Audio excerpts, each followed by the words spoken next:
The fact that Calvi's hanging took place near London's Grand Lodge means nothing. And the bricks found in Calvi's pockets are not emblematic of Freemasons, who are stonecutters, not bricklayers. In October 2002, forensic experts ruled out death by suicide. And in 2006, 4 men were charged with the crime. None of them are Freemasons. So, if the grand conspiracy is fiction, what is the reality? For the first time, cameras record a Masonic initiation, and you can judge for yourself. The initiation ceremony is something which has a huge effect on the individual. Now, cameras have been allowed in to record the entirety of a ceremony that has generated centuries of fear and paranoia.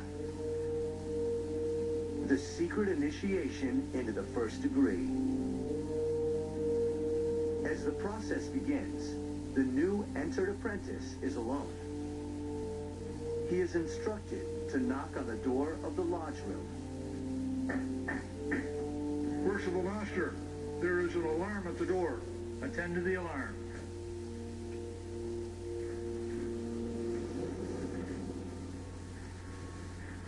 He is then led up to the officers of the lodge, who begin the proceedings.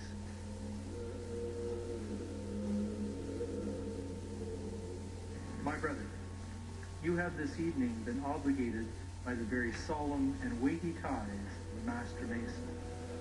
Having voluntarily assumed these obligations, you've been taught to wear your apron as a Master Mason and are so wearing it among us at the moment.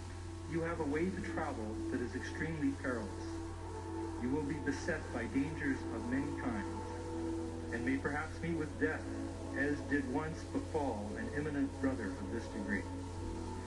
You will therefore suffer yourself again to be hoodwinked. Repair to the sacred altar of Freemasonry, and there kneel and pray. The initiate is then guided to the altar. There are 3 lesser lights around the altar. When the candidate is being initiated, it is dark, and when he sees the light, those 3 lesser lights help him see what is here. The volume of the sacred law and the universal symbol of Freemasonry, the square and the compasses. In the first degree, the candidate is blindfolded, symbolizing he is in darkness and in need of further light. The initiate then prays to the God of his choosing. Amen. He's then stood up and is guided through a reenactment of the legend of Hiram Abiff, a must for every new entered apprentice. You now represent another, no less than our Grand Master Hiram Abiff, the great architect who was the builder of King Solomon's Temple. The stonemasons of Scotland had 2 ceremonies. The entered apprentice degree equated to birth. So you're a new member. You're born, if you like, as a Freemason. The Fellow of Craft degree, or the 2nd degree, is entirely focused on education, being a good citizen, and so it equates to life. But the Scottish Rite saw the need for something more. So what's the 3rd and last part of human beings' existence that is missing here? Well, it's obviously death. Grand Master Hiram Abiff, I am glad to have met you thus alone. This is an opportunity I have long sought. Behold, the temple is near completed, and I demand the secret word of the Master Mason.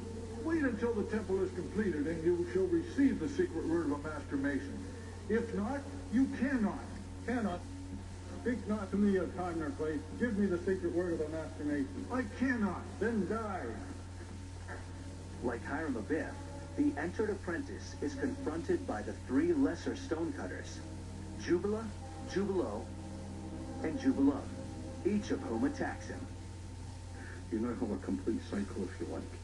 Birth, life, and death. Grand Master Hiram Abiff, for the last time I demand of you the secret word of a Master Mason, or I will take your life. My life you may have, but my integrity never. Then die. This ritual, based on the completely invented story of Hiram Abiff, is not a death threat, as some have claimed. And Hiram Abiff represents the ego, and the ego has to be slain before the spirit can rise free. Grandmaster Hiram Abiff, I heard you cavilling with Jubala in Jubalo, and from them you have escaped, but from me never. My name is Jubalam. That which I propose is that which I perform. I hold in my hand an instrument of death. If you refuse me now, you do so at your peril. I say, give me the secret word of a Master Mason. I will not. Give me the secret word of a Master Mason. I cannot. Grandmaster Hiram Abiff, I demand of you for the last time the secret word of the Master Mason. Craftsman, wait until the temple is completed, and I will do my best to serve you. Then die. And with that, the initiate is carried out to take his place among his brother Masons. That's it. No sacrilege, no sacrifices, no Satan. Just fake beards, candles, the symbols of the stonecutter's trade, and some amateur acting.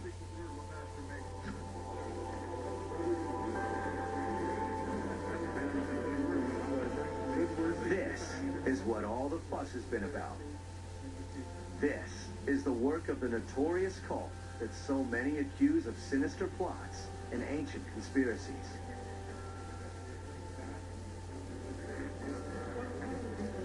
Masonic ritual is meant, I think, it uses ritual as an instructional technique, and it tries to stimulate the candidate into thinking about certain ideas.